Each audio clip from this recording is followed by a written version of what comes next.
पिछले 2-2.5 वर्षों से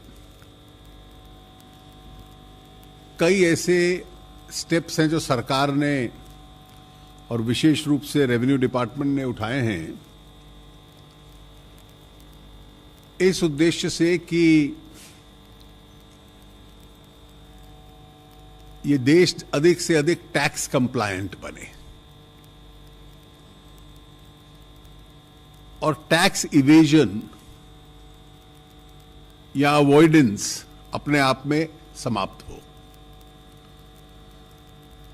सबसे पहले आपको याद होगा कि एसआईटी का गठन का सुप्रीम कोर्ट का आदेश था। सरकार का पहला निर्णय यही था कि उसको गठित किया गया। एसआईटी की एक सिफारिश थी कि एक सीमा से ऊपर जितने ट्रांजैक्शंस हैं उसमें पैन कार्ड को अनिवार्य किया जाए।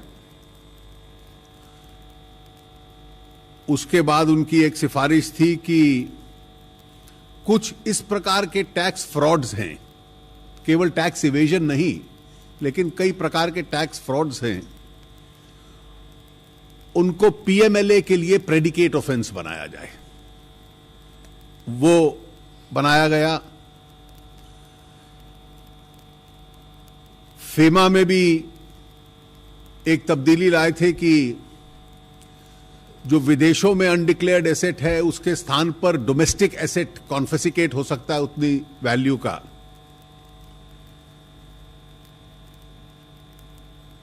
विदेशों में जो पैसा लोगों ने रखा हुआ था गैर कानूनी तरीके से, ब्लैक मनी लॉ लाया गया कि उसको डिक्लेयर कीजिए, 60% टैक्स दीजिए और जो नहीं देंगे उन पे कार्रवाई होगी।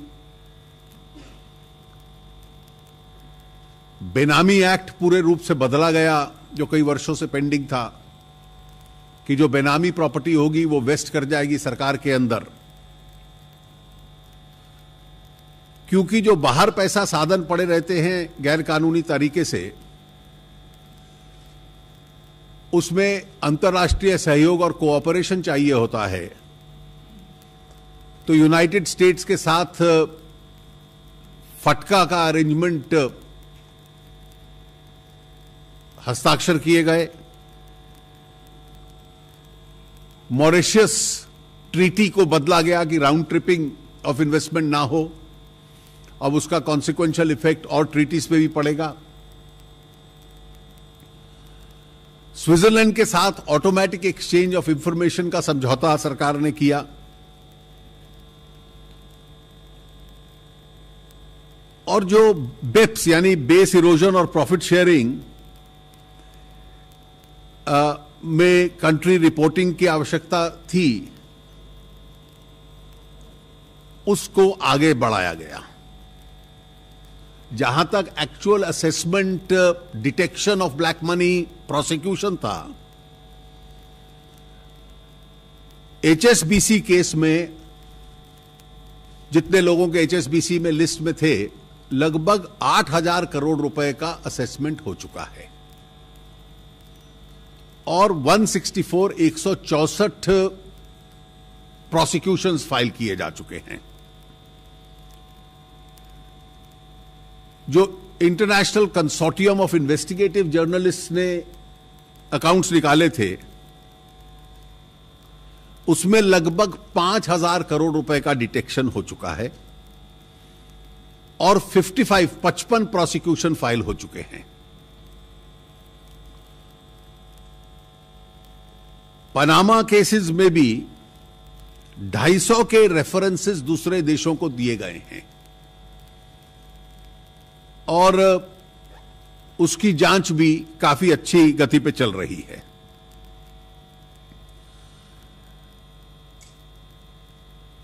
जो एक्चुअली हम लोगों ने सर्चेस वगैरह किए उसमें ₹56,378 करोड़ यानी 56,378 करोड़ अनडिटेक्टेड इनकम निकली है और एक्चुअल कैश सीजर जो हुआ वो लगभग 1986 करोड़ का 1986 करोड़ का हुआ है।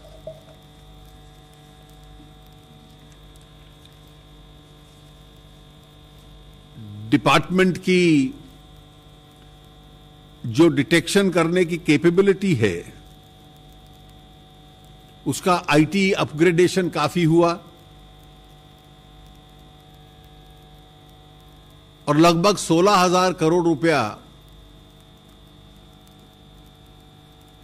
रिसीव किया डिपार्टमेंट ने। जो लोग रिटर्न्स ही फाइल नहीं करते थे, नॉन फाइलर्स थे, उनकी डिटेक्शन के माध्यम से। इसी प्रयास का एक और पहलू था जो हम लोगों ने बजट में अनाउंस किया था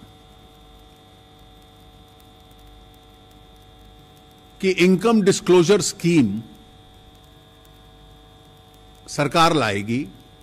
और वो इनकम डिस्क्लोजर स्कीम हम लोग लाए थे जो 1 जून को आरंभ हुई और कल रात्रि को 30 सितंबर को समाप्त की गई। इस स्कीम में जिन लोगों ने डिक्लेरेशंस किए हैं उनकी आइडेंटिटी हम लोग डिस्क्लोज नहीं करेंगे और कुछ कंडीशंस थी जिसके तहत व्यक्ति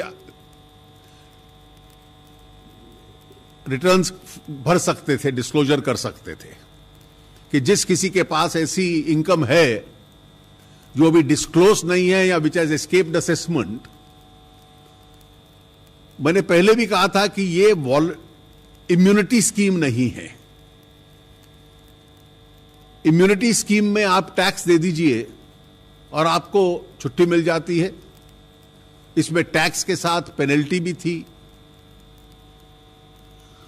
और लगभग 45% टैक्स देना बनता था 30% ओरिजिनल टैक्स की तुलना में।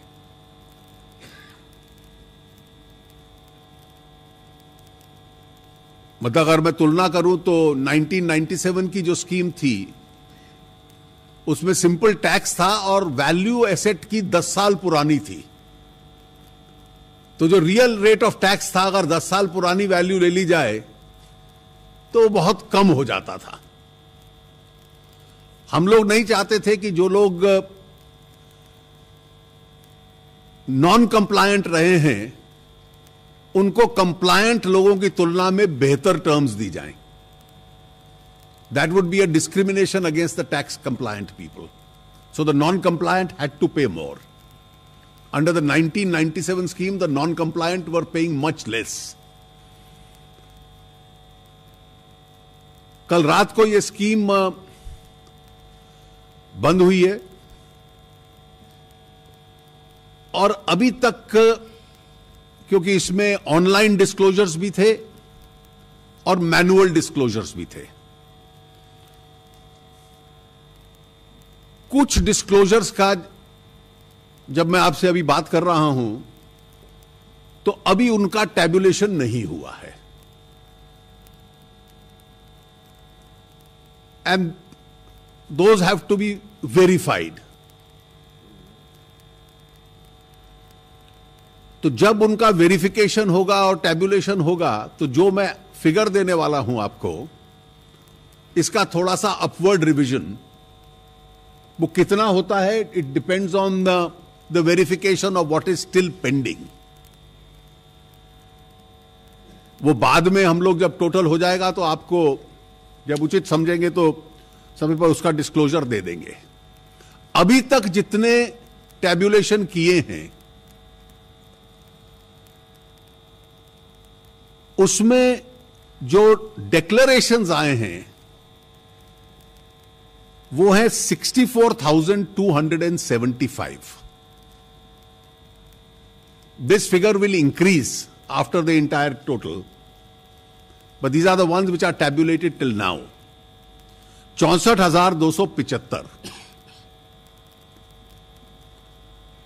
और अभी तक जो अमाउंट डिस्क्लोज किया है इन डिक्लेरेशंस में, इंडिविजुअल डिक्लेरेशंस की हम लोग सीक्रेसी मेंटेन करेंगे, किसने कितना अमाउंट डिस्क्लोज किया है उसकी भी सीक्रेसी मेंटेन करेंगे, लेकिन कलेक्टिवली कितना अमाउंट डिस्क्लोज किया है इन 64,275 डिक्लेरेंट्स ने, अभी तक जो काउंट हुआ है वो फिगर है ₹65,250 करोड़।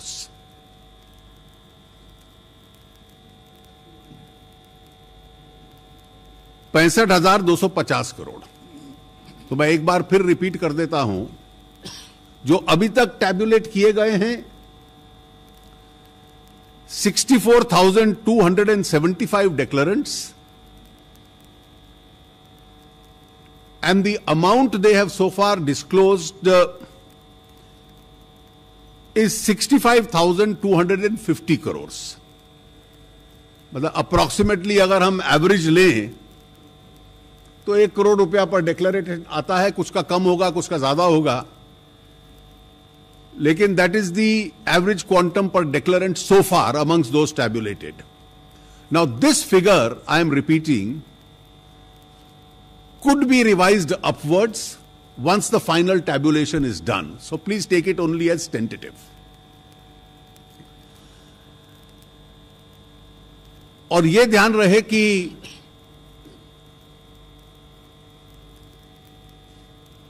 ये वो डिक्लेरेंट्स ने अमाउंट किया है जिन्होंने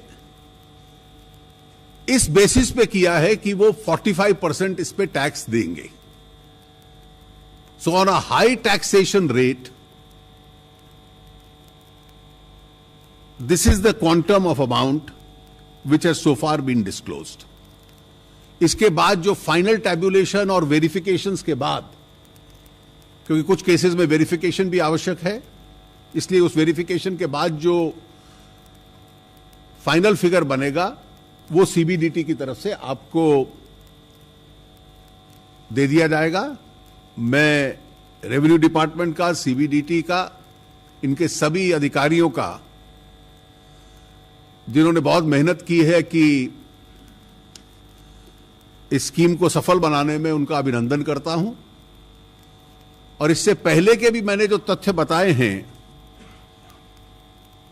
कि इसके अतिरिक्त जो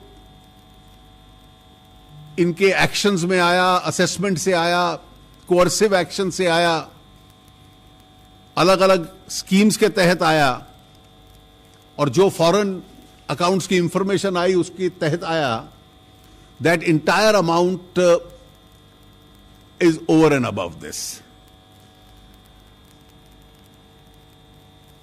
इस सारे का एक परिणाम तो हुआ है कि ये एक महत्वपूर्ण कदम है। It's an important step towards more and more people becoming tax compliant, and that I see as a positive development. जब हमने पाकिस्तान के प्रधानमंत्री को समारोह में आने का न्योता दिया था, आमंत्रण दिया था, तो क्या कोई शर्त रखी थी? मैं स्वयं इस्लामाबाद गई थी और कॉम्प्रिहेंसिव बायलैटरल डायलॉग हमने शुरू किया था इकट्ठे बैठकर। क्या कोई शर्त रखी थी?